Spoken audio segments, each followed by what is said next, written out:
नमस्कार मंडळी, healthy food कट्ट्यावर सगळ्यांचं खूप स्वागत। आज कुठल्याही रेसिपीबद्दल मी बोलणार नाहीये किंवा कुठलीही रेसिपी तुम्हाला दाखवणार नाहीये।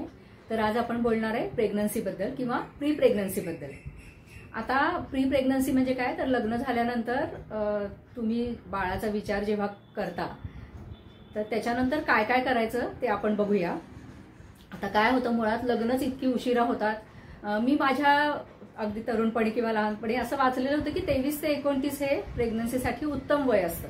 आता मुळात 29व्या वर्षापर्यंत लग्नच होत नाही, मग काय करायचं। पण मग ठीक आहे, आता काळानुसार ज्या काही बदल होतात तर ते आपण स्वीकारतो। तर त्याप्रमाणे जरी लग्न उशिरा झालं तरी लग्नानंतर जेव्हा आपल्याला बाळ हवंय का नाही, तेव्हा जेव्हा आपण त्याचा विचार करतो ना, तर तो लवकरात लवकर करायला हवा। कारण काय होतं, ह्या सगळ्या उशिरा लग्न झाल्यामुळे आणि बऱ्याच इतर म्हणजे मोबाईलचा अतिवापर आहे, जंक फूडचा अतिवापर आहे, आपली जी जीवनशैली बदललेली आहे त्याच्यामुळे आहे। तर जेव्हा आपण बाळाचा विचार करतो तेव्हा पटकन बाळ आपल्याला होत नाही आणि मग त्याच्यामुळे आपल्याला नैराश्य यायला लागतं। समजा एक 6-8 महिने तुम्ही वाट बघितली आणि बाळ जर नाही झालं तर त्याचा मग नंतर त्रास व्हायला लागतो। तर मी असं म्हणेन की जेव्हा तुम्ही आपल्याला बाळ पाहिजे असा जेव्हा विचार करता आणि जर 6 ते 8 महिने जर आपल्याला बाळ झालं नाही तर कुठलाही विचार न करता, काही कमीपणा न बाळगता तुम्ही डॉक्टरांकडे जाऊन दोघांनी पूर्ण तपासणी करून घ्यावी। कारण इन केस समजा तुम्हाला जर कुठल्या ट्रीटमेंटची गरज असेल तर त्याच्यामध्ये आणखीन वेळ जाऊ शकतो। त्याच्यामुळे एक 6 महिने वाट बघावी आणि त्याच्यानंतर डॉक्टरांकडे जावं, तपासण्या करून घ्यावं, म्हणजे तुम्हाला गुड न्यूज लवकर मिळेल। म्हणून दोघांनी मिळून ठरवा, आनंदाने ठरवा। आणि ठरवताना हे लक्षात घ्या की जेव्हा आपण बाळाचा विचार करणार आहे आणि जेव्हा प्रेग्नन्सी डिटेक्ट होणार आहे तर त्याच्यानंतर काय काय बदल आपल्या आयुष्यामध्ये होणार आहे। सगळ्यात जास्त बदल होणार आहे ते मुलीला, म्हणजे मुलीला जास्त त्याची काळजी घ्यावी लागणार आहे, तिच्या आहार विहाराची सगळीच।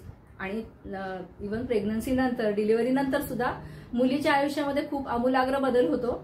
त्याच्यामुळे तिने तर तो विचार करायचाच आहे, पण बाबाच्या सुद्धा आयुष्यामध्ये बदल होत असतात आणि तो तसा दोघांनी जबाबदारी घ्यायला पाहिजे, दोघांनी आनंदाने तो निर्णय घ्यायला पाहिजे। सगळ्याचा बसून विचार करायला पाहिजे की आपल्या आयुष्यामध्ये काय काय बदल होणार आहे आणि मग त्याचा आनंदाने विचार करायला पाहिजे की आपल्याला आता बाळ हवंय।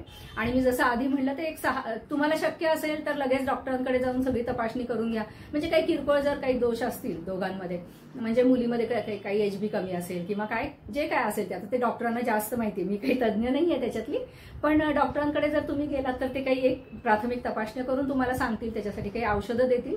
त्याच्यामुळे तुम्हाला प्रेग्नन्सी लवकर डिटेक्ट व्हायला मदत होईल असं मला वाटतं। आणि जरी तुम्ही लगेच डॉक्टरांकडे गेला नाहीत, कारण हेल्थी सिच्युएशनमध्ये तसं तर काय 6 महिन्यामध्ये तुम्हाला बाळाची गुड न्यूज मिळू शकते, तसा काही प्रश्न येत नाही। पण नाही झाला तर मात्र मी आधी म्हटलं तसं लवकरात लवकर डॉक्टरांकडे जा। काही ट्रीटमेंट घ्यावी लागली तर त्याच्यामध्ये काही वेळ जातो, तर त्याच्यामुळे डॉक्टरांकडे जाऊन ती ट्रीटमेंट तुम्ही घ्या। त्याच्यानंतर आपल्याला अगदी छोटेसे काही आपल्या आहारात किंवा आपल्या एकूण जीवनशैलीमध्ये थोडेसे बदल करावे लागतील दोघांना सुद्धा, ते पण लक्षात घ्या। फार काही मोठी गोष्ट नाहीये आणि जे योग्य आहे तेच आपल्याला करायचंय, अयोग्य आहे ते थोडे दिवस बाजूला ठेवायचे। बाळाच्या आईने जरा जास्त दिवस बाजूला ठेवावं लागेल आणि बाळाच्या बाबांनी सुद्धा थोडे दिवस। आता मला खरं हे सांगायला नाही आवडत आहे, पण बरेच जण हल्ली त्यांच्या जीवनशैलीचा भाग म्हणून वगैरे ड्रिंक्स घेतात किंवा इतर काही पार्ट्यावरना वगैरे जातात, लेट नाईट घराच्या बाहेर राहतात। एकूण ह्याचा सगळ्या आपल्या जो आयुष्यावर आहे तो विपरीत परिणाम झालेला असतो। तर तो टाळण्यासाठी ठरवून थोडे दिवस दोघांनी पण हे सगळं बाजूला ठेवून जास्तीत जास्त माफक व्यायाम आणि शक्य तितकं घरचं खाणं, म्हणजे फार काही आपल्याला अगदी पौष्टिक सगळं आपल्याला लगेच खायला पाहिजे, लगेच भरपूर भाज्या खायला पाहिजे वगैरे, इतकं सगळं जरी नाही जमलं तरी सुरुवात करताना थोडे दिवस फक्त आपण एक बेकरी पदार्थ टाळले, बाहेरचं खाणं टाळलं। बरं, पूर्ण टाळायची पण गरज नाही, आठवड्यातून एखादा दिवस बाहेर खायला पण हरकत नाही, त्याच्याने काही फार मोठं नुकसान होत नाही। आणि तुम्हाला एकदम हे सगळ्या याच्यातनं असं जर म्हणलं की नाही हे सगळं बंद करायचंय, घरात बसून आता तुम्हाला व्यायाम करायचा आहे तुम्हाला, तर ते प्रॅक्टिकली पण शक्य नाहीये। आणि मग कुणीतरी असं म्हणे की मग नकोच, आम्हाला बाळच नको, एवढं सगळं आम्हाला नाही बाबा जमणार, तर तसं करू नका। बाळ होण्यामध्ये, तिची बाळाची निर्मिती करण्यामध्ये, आई बाबा होण्यामधला जो आनंद आहे तो तुम्ही जोपर्यंत आई बाबा होणार नाही तोपर्यंत तुम्हाला तो आनंद कळणार नाही, सांगून कळणारी ही गोष्ट नाहीये। तर इतक्या मोठ्या आनंदाला तो आनंद जर आपल्याला हवा असेल तर थोडे दिवस काही गोष्टी आपल्याला टाळाव्या लागतील।